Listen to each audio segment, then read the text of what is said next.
Representative Jim Bridenstine put new conditions on the Obama administration Thursday for his upcoming tour of the Fort Sill facility housing unaccompanied minors. Meanwhile, the Department of Health and Human Services, which is operating the facility at Fort Sill and 2 other military bases, has asked the Defense Department for permission to expand the shelters and to keep them open longer. Look for more on that angle of this story from Chris Castile in Friday's Oklahoman. Meanwhile, federal officials are allowing the media to tour the facilities at Fort Sill, where hundreds of those undocumented immigrant minors are being housed. Our Graham Brewer was among the media that toured the facility, and he joins us on the phone now. Graham, thanks for your time. Absolutely. Can you describe the scene that you saw there? Yeah, this was a far cry from the first reports that we got out of the Border Patrol stations back in June where the kids were being held. It was very clean, very orderly, a very strict timetable, but the kids were given a lot of freedom, it seemed like, to choose how they wanted to spend their day. Most of them were either doing arts and crafts or schoolwork, and some of them were outside playing soccer. What was their demeanor like? They seemed really happy, actually.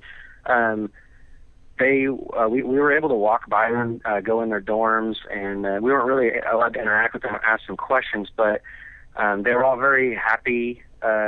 Most of them said hello, hola. We're playing card games. My favorite scene was actually in the girls' dormitory. There was a group of girls in the back laughing and singing Girls Just Want to Have Fun by Cyndi Lauper. She crosses all boundaries, doesn't she? She does. And then when we left the male dorms, we saw a large group of probably 13 to 14-year-old boys walking with their caseworkers, and they were chanting the Bravo Company song that soldiers chant when they march at Fort Sill. So the mood was very upbeat, and the kids seemed happy and well taken care of.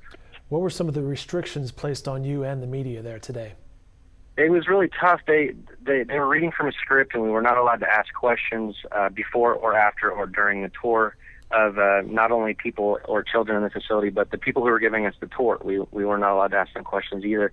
They said that the reason for that was because they wanted to give a uniform tour to everybody. So they gave 3 tours today to 10 groups of 10 journalists, 30 in total at Fort Sill, and they wanted to keep it the same for everyone.